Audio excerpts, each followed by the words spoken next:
એક વખત દયાનંદ સ્વામી, આ બહુ સમર્થ સંત હતા, એમના હૃદયમાં એવો ભાવ થયો કે લાવો ભગવાન છપૈયામાં પ્રગટ થયા ને, આપણે છપૈયા જઈ અને પ્રભુનું દર્શન કરવા જઈએ. દયાનંદ સ્વામી ભગવાનનું દર્શન કરવા માટે ગયા. રસ્તાની અંદર તોર ગામ આવ્યું.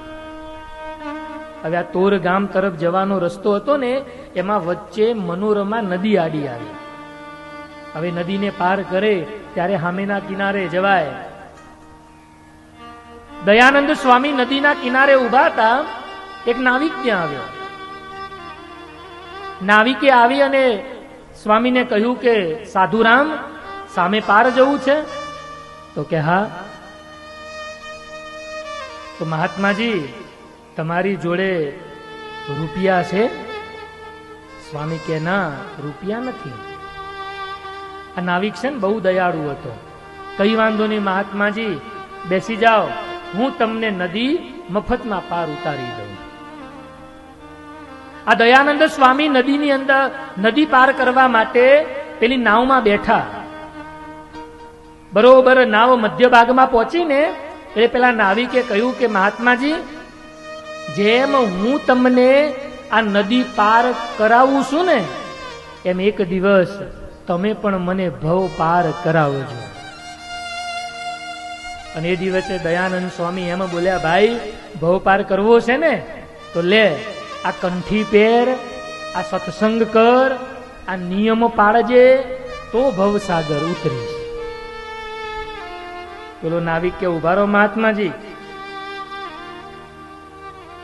મેં તમને મફતમાં નાવમાં બેહાડ્યા ત્યારે મેં તમને કોઈ નિયમ આપ્યા હતા કે આટલા નિયમ પાડો તો જ હું તમને નદી પાર ઉતારું?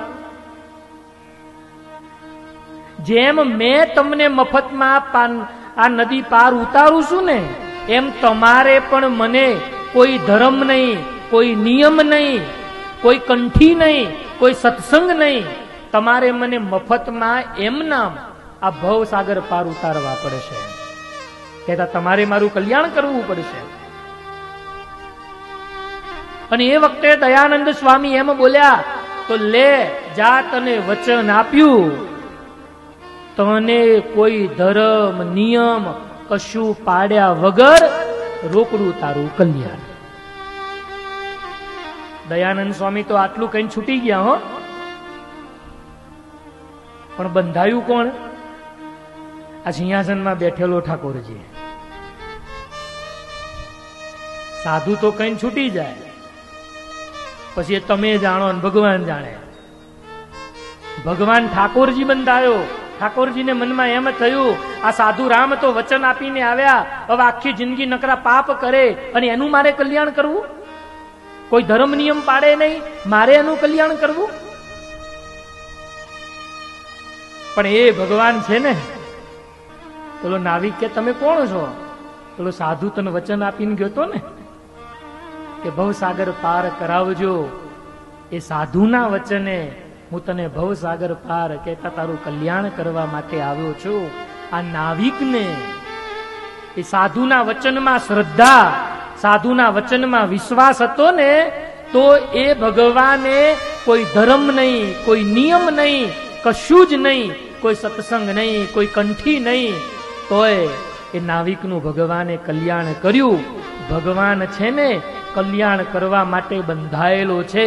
અંતરની અંદર આવી શ્રદ્ધા, આવો દાસત્વ ભાવ, આવી પ્રેમ રસાળ ભક્તિ જોઈએ. હૃદયમાં હોય તો ભગવાન એનું કલ્યાણ કરવા માટે બંધાયેલો છે.